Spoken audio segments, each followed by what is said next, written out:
ನಮಸ್ಕಾರ ಸ್ನೇಹಿತರೆ, ನಿಮ್ಮ ಕೈಯಲ್ಲಿ ಹಣ ಬರುತ್ತಿದೆ, ಆದರೆ ಅದೇ ಹಣ ಎಲ್ಲಿ ಹೋಗುತ್ತಿದೆ ಅನ್ನೋದು ನಿಮಗೆ ಗೊತ್ತಾಗುತ್ತಿಲ್ಲವಾ? ಸಂಬಳ ಬಂದ ದಿನ ಪರ್ಸ್ ತುಂಬಿರುತ್ತೆ, ಆದರೆ ಕೆಲವು ದಿನಗಳಲ್ಲಿ ಅದೇ ಪರ್ಸ್ ಖಾಲಿ. ಇದು ನಿಮ್ಮ ತಪ್ಪಲ್ಲ, ಇದು ಲಕ್ಷ್ಮಿ ಸ್ಥಿರವಾಗದೆ ಇರುವ ಸೂಚನೆ. ಅನೇಕ ಮನೆಗಳಲ್ಲಿ ಹಣ ಬರ್ತಿದೆ, ಆದರೆ ಉಳಿಯುತ್ತಿಲ್ಲ. ಕಾರಣ ಒಂದು ಸಣ್ಣ ರಹಸ್ಯ.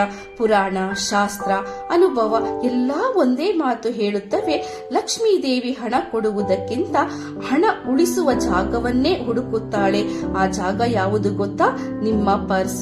ಹೌದು, ಈ ಒಂದು ವಸ್ತು ಪರ್ಸ್ ನಲ್ಲಿ ಇಟ್ಟರೆ ಹಣ ಹೊರ ಹೋಗೋದು ನಿಧಾನವಾಗುತ್ತೆ.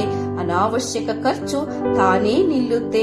ಆದರೆ ಎಚ್ಚರ, ತಪ್ಪು ವಿಧಾನದಲ್ಲಿ ಮಾಡಿದರೆ ಲಾಭದ ಬದಲು ನಷ್ಟವಾಗಬಹುದು. ಅದಕ್ಕಾಗಿ ಕೊನೆವರೆಗೂ ವಿಡಿಯೋ ನೋಡಿ. ಆ ಒಂದು ವಸ್ತು ಯಾವುದು, ಹೇಗೆ ಇಡಬೇಕು, ಯಾವ ತಪ್ಪು ಮಾಡಬಾರದು ಎಲ್ಲವನ್ನೂ ಸ್ಪಷ್ಟವಾಗಿ ಹೇಳುತ್ತೀನಿ. ಲಕ್ಷ್ಮಿ ನಿಮ್ಮ ಕೈ ಬಿಡಬಾರದ? ಹಾಗಿದ್ರೆ ಈಗಲೇ ಆರಂಭ ಮಾಡೋಣ. ಮುಖ್ಯ ವಿಷಯ, ಆ ಒಂದು ವಸ್ತು ಯಾವುದು? ಇಷ್ಟು ಹೊತ್ತು ನೀವು ಯೋಚಿಸುತ್ತಿದ್ದೀರಾ ಆ ಒಂದು ವಸ್ತು ಏನು ಅಂತ.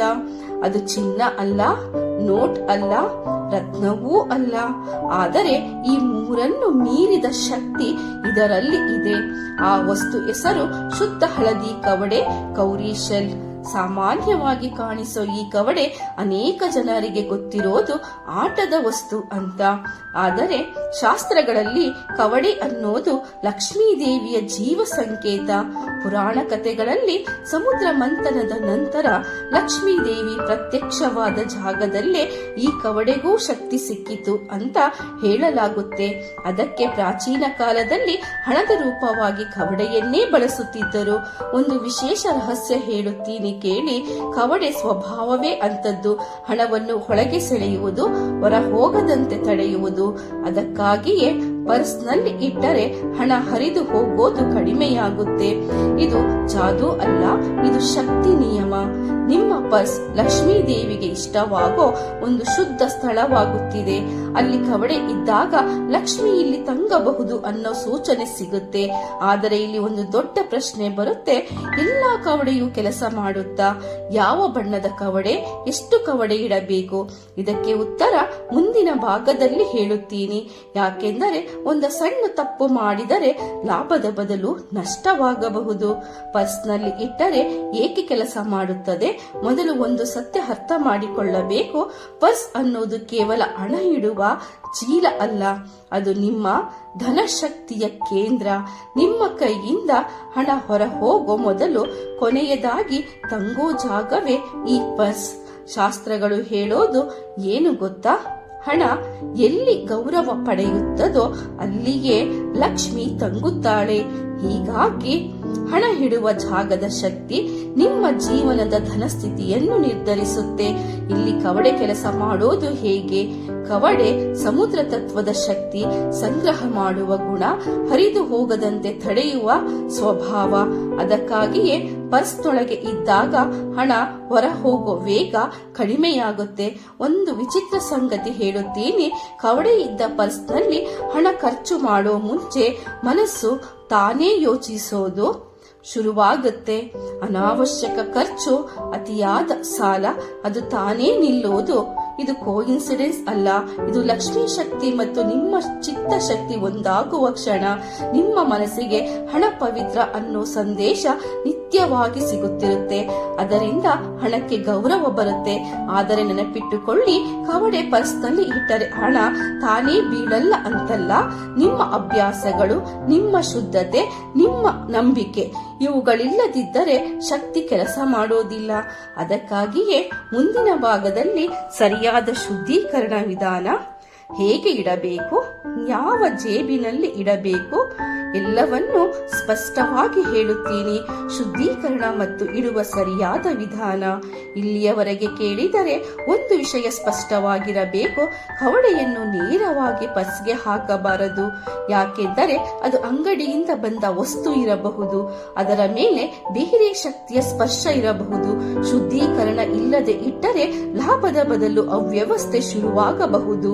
ಹಂತ 1, ಸರಿಯಾದ ದಿನ ಮತ್ತು ಸಮಯ. ಶುಕ್ರವಾರ ಬೆಳಗ್ಗೆ ಲಕ್ಷ್ಮೀ ದಿನ. ಸೂರ್ಯೋದಯದ ನಂತರ, ಸ್ನಾನ ಮಾಡಿದ ನಂತರ. ಈ ಸಮಯದಲ್ಲಿ ಮಾಡಿದರೆ ಲಕ್ಷ್ಮೀ ಶಕ್ತಿ ಸುಲಭವಾಗಿ ಜಾಗ ಹಿಡಿದುಕೊಳ್ಳುತ್ತೆ. ಕವಡೆ ಶುದ್ಧೀಕರಣ. ಒಂದು ಚಿಕ್ಕ ಪಾತ್ರೆಯಲ್ಲಿ ಶುದ್ಧ ನೀರು ಅಥವಾ ಗಂಗಾಜಲ. ಕವಡೆಯನ್ನು ಅದರಲ್ಲಿ 5 ನಿಮಿಷ ಬಿಡಿ. ನಂತರ ತುಳಸಿ ಎಲೆ ಅಥವಾ ಹಳದಿ ಹೂ ಸ್ಪರ್ಶ ಮಾಡಿಸಿ. ಇದರಿಂದ ನಕಾರಾತ್ಮಕ ಶಕ್ತಿ ಹೋಗುತ್ತೆ. ಶುದ್ಧ ಲಕ್ಷ್ಮೀ ತತ್ವ ಜಾಗ ಹಿಡಿಯುತ್ತೆ. ಹಂತ 3, ಮಂತ್ರ ಜಪ ಮತ್ತು ಪ್ರಾಣ ಪ್ರತಿಷ್ಠೆ. ಕವಡೆಯನ್ನು ಕೈಯಲ್ಲಿ ಹಿಡಿದು ಶಾಂತ ಮನಸ್ಸಿನಿಂದ ಹೇಳಿ ಓಂ ಶ್ರೀ ಮಹಾಲಕ್ಷ್ಮೈ ನಮಃ 11 ಬಾರಿ ಮಂತ್ರ ಜಪ. ಅಂದರೆ ಕವಡೆಗೆ ನಿಮ್ಮ ಸಂದೇಶ ತುಂಬುವುದು. ಹಣ ಉಳಿಯಬೇಕು ಅನ್ನೋ ಸಂಕಲ್ಪ ಇಲ್ಲಿ ಬಹಳ ಮುಖ್ಯ. ಹಂತ 4, ಹಳದಿ ಬಟ್ಟೆ ನಿಯಮ. ಕವಡೆಯನ್ನು ಹಳದಿ ಬಟ್ಟೆಯಲ್ಲಿ ಸುತ್ತಿ. ಹಳದಿ ಅಂದರೆ ಲಕ್ಷ್ಮೀ ಶಕ್ತಿ ಮತ್ತು ಗುರುತತ್ವ. ನೇರವಾಗಿ ಕವಡೆ ಪರ್ಸ್ಗೆ ಸ್ಪರ್ಶ ಆಗಬಾರದು. ಹಂತ 5, ಪರ್ಸ್ನಲ್ಲಿ ಇಡುವ ಸರಿಯಾದ ಜಾಗ. ಪರ್ಸ್ನ ಒಳಗಿನ ಗುಪ್ತ ಜೇಬು. ನೋಟುಗಳ ಜೊತೆ ನೇರವಾಗಿ ಇಡಬಾರದು. ಕಾರ್ಡ್ಗಳ ಕೆಳಗೆ ಒತ್ತಬಾರದು. ಇದು ಕಾಪಾಡುವ ವಸ್ತು, ತೋರಿಸುವ ವಸ್ತು ಅಲ್ಲ. ಅತ್ಯಂತ ಮುಖ್ಯ ಎಚ್ಚರಿಕೆ. ಯಾರಿಗೂ ತೋರಿಸಬೇಡಿ. ಆಟದ ವಸ್ತು ಅಂತ ಭಾವಿಸಬೇಡಿ. ಮದ್ಯ ಮಾಂಸ ಸೇವಿಸಿದ ದಿನ ಸ್ಪರ್ಶಿಸಬೇಡಿ. ಇದು ಮಾಡಿದರೆ ಕವಡೆ ಶಕ್ತಿ ನಿಶ್ಚಲವಾಗುತ್ತೆ. ಈಗ ನೀವು ಯೋಚಿಸುತ್ತಿರಬಹುದು, ಇಷ್ಟು ಮಾಡಿದರೂ ಫಲ ಬರಲಿಲ್ಲ ಅಂದರೆ ನಾನೇ ಏನಾದರೂ ತಪ್ಪು ಮಾಡ್ತಿದ್ನ? ಅದಕ್ಕಾಗಿಯೇ ಮುಂದಿನ ಭಾಗದಲ್ಲಿ 99% ಜನ ಮಾಡುವ ದೊಡ್ಡ ತಪ್ಪುಗಳು ಹೇಳುತ್ತೀನಿ. ಮಾಡಬಾರದ ದೊಡ್ಡ ತಪ್ಪುಗಳು. ಇಲ್ಲಿ ಒಂದು ಚಿಕ್ಕ ಸತ್ಯ ಹೇಳುತ್ತೀನಿ. ಕವಡೆ ಪರ್ಸ್ನಲ್ಲಿ ಇಟ್ಟಿದ್ದರೂ ಅನೇಕ ಜನರಿಗೆ ಫಲ ಸಿಗಲ್ಲ. ಯಾಕೆಂದರೆ ಈ ದೊಡ್ಡ ತಪ್ಪುಗಳು ನಡೆಯುತ್ತಿವೆ. ತಪ್ಪು 1, ಹರಿದ ಅಥವಾ ಹಳೆಯ ಪರ್ಸ್ ಬಳಸುವುದು. ಹರಿದ ಪರ್ಸ್ ಅಂದರೆ ಧನಶಕ್ತಿ ಹೊರ ಹೋಗು ದಾರಿ.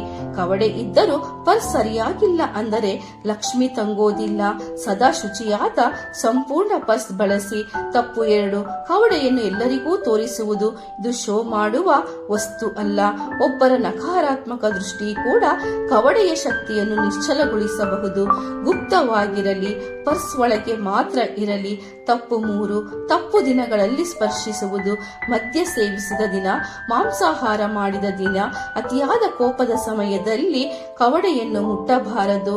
ಈ ಸಮಯದಲ್ಲಿ ಲಕ್ಷ್ಮೀ ತತ್ವ ಹಿಂದಕ್ಕೆ ಸರಿಯುತ್ತದೆ. ತಪ್ಪು 4, ನೋಟುಗಳ ಜೊತೆ ನೇರವಾಗಿ ಇಡುವುದು. ಕವಡೆ ಅಂದರೆ ರಕ್ಷಕ ಶಕ್ತಿ. ಅದು ಹಣದ ಕೆಳಗೆ ಒತ್ತಿದ್ರೆ ಅದರ ಶಕ್ತಿ ಕುಗ್ಗುತ್ತದೆ. ಅದಕ್ಕಾಗಿಯೇ ಹಳದಿ ಬಟ್ಟೆ ಮತ್ತು ಗುಪ್ತ ಜೇಬು ಅತ್ಯಂತ ಮುಖ್ಯ. ತಪ್ಪು 5, ಫಲ ತಕ್ಷಣ ಬರಲಿಲ್ಲ ಅಂತ ಅನುಮಾನಿಸುವುದು. ಲಕ್ಷ್ಮೀ ದೇವಿ ಪರೀಕ್ಷೆ ಮಾಡುತ್ತಾಳೆ. ನಿಜವಾಗಿಯೂ ನಂಬಿಕೆ ಇದೆಯಾ ಅಂತ. ಸಂದೇಹ ಬಂದ ಕ್ಷಣದಿಂದಲೇ ಶಕ್ತಿ ಕೆಲಸ ನಿಲ್ಲಿಸುತ್ತದೆ. ಶ್ರದ್ಧೆ ಮತ್ತು ಸಹನೆ ಬೇಕು. ಈ ತಪ್ಪುಗಳನ್ನು ತಪ್ಪಿಸಿದರೆ ಕವಡೆ ಕೇವಲ ವಸ್ತು ಆಗಿರಲ್ಲ, ಅದು ಲಕ್ಷ್ಮಿ ತಂಗುವ ಬೀಗ ಆಗುತ್ತದೆ. ಇನ್ನು ಒಂದು ಪ್ರಶ್ನೆ ಉಳಿದಿದೆ. ಇದರಿಂದ ನಿಜವಾಗಿಯೂ ಫಲ ಸಿಗುತ್ತಾ? ಜನರಿಗೆ ಏನು ಅನುಭವ ಆಯಿತು? ಅದನ್ನು ಮುಂದಿನ ಭಾಗದಲ್ಲಿ ನೈಜ ಅನುಭವಗಳು ಮತ್ತು ಫಲಗಳು ಜೊತೆ ಹೇಳುತ್ತೀನಿ. ಅನುಭವಗಳು ಮತ್ತು ಫಲಗಳು. ಇಲ್ಲಿಯವರೆಗೆ ನೀವು ಕೇಳಿದ್ರೆ ಒಂದು ಪ್ರಶ್ನೆ ಸಹಜವಾಗಿ ಬರ್ತಿದೆ. ಇವೆಲ್ಲ ನಿಜವಾಗಿಯೂ ಕೆಲಸ ಮಾಡುತ್ತಾ? ಜನರಿಗೆ ಫಲ ಸಿಕ್ಕಿದೆಯಾ?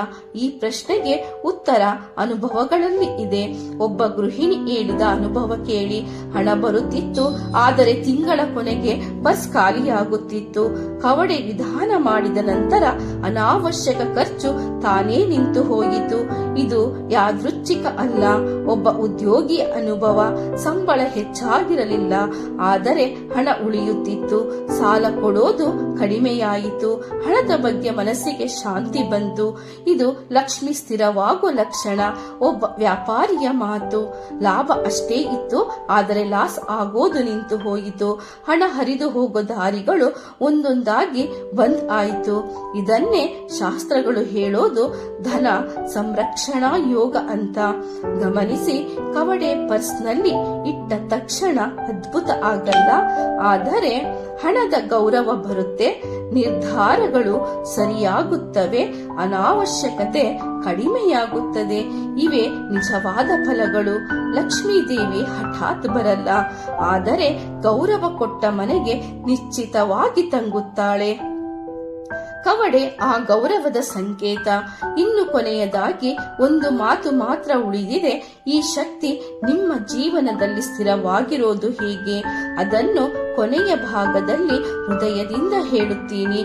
ಈ ವಿಡಿಯೋ ಒಂದೇ ಮಾತು ಹೇಳುತ್ತಿದೆ, ಲಕ್ಷ್ಮೀದೇವಿ ಹಣ ಕೊಡುವುದಕ್ಕಿಂತ ಹಣ ಉಳಿಸುವವರನ್ನು ಆಯ್ಕೆ ಮಾಡುತ್ತಾಳೆ. ಹಣ ಬಂದ ಮೇಲೆ ಹೋಗ್ತಿದ್ರೆ ಅದು ದುರ್ಭಾಗ್ಯ ಅಲ್ಲ, ಅದು ಒಂದು ಸೂಚನೆ. ನಿಮ್ಮ ಪರ್ಸ್ನಲ್ಲಿ ಈ ಒಂದು ವಸ್ತು ಇಟ್ಟಿರೋದು ಕೇವಲ ಉಪಾಯ ಅಲ್ಲ, ಅದು ಲಕ್ಷ್ಮೀದೇವಿಗೆ ಇಲ್ಲಿ ತಂಗಬಹುದು ಅನ್ನೋ ಒಂದು ಮೌನ ಆಹ್ವಾನ. ಶ್ರದ್ಧೆ ಇದ್ದಲ್ಲಿ ಶಕ್ತಿ ಕೆಲಸ ಮಾಡುತ್ತೆ. ಇವತ್ತು ನಿಮ್ಮ ಜೀವನದಲ್ಲಿ ಹಣದ ಗೌರವ ಶುರುವಾಗಲಿ, ಅನಾವಶ್ಯಕ ಖರ್ಚು ದೂರವಾಗಲಿ, ಉಳಿತಾಯ ಹೆಚ್ಚಾಗಲಿ, ಶಾಂತಿ ನೆಲೆಸಲಿ. ಇದೇ ನನ್ನ ಹಾರೈಕೆ. ಈ ವಿಡಿಯೋ ನಿಮ್ಮ ಮನಸ್ಸಿಗೆ ತಟ್ಟಿದ್ರೆ ಒಬ್ಬರಿಗೆ ಶೇರ್ ಮಾಡಿ. ಕಮೆಂಟ್ ನಲ್ಲಿ ಶ್ರೀ ಲಕ್ಷ್ಮೀ ಕೃಪೆ ಎಂದು ಬರೆಯಿರಿ. ಲಕ್ಷ್ಮೀ ಶಕ್ತಿ ನಿಮ್ಮ ಮೂಲಕ ಇನ್ನೊಬ್ಬರ ಜೀವನಕ್ಕೂ ತಲುಪಲಿ. ಧನ್ಯವಾದಗಳು.